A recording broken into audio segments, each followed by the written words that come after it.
Quem tá brincando é a Emília e o Mascavo.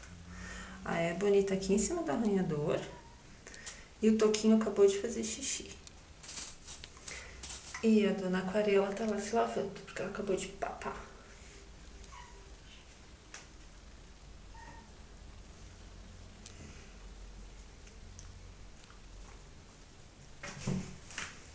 Ai, que são as coisas mais lindas desse mundo.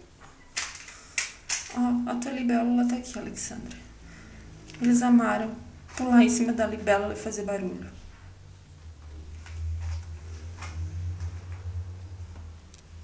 Ah, esse aqui adora o cavalinho.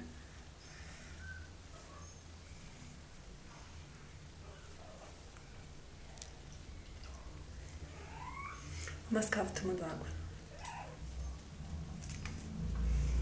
A louca querendo subir no meu colo. Já subiu.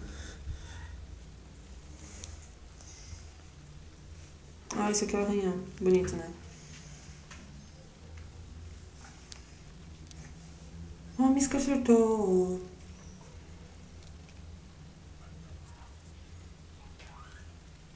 Ali eu botei um estrado pra eles não pularem e poder deixar a porta aberta pra ventilar.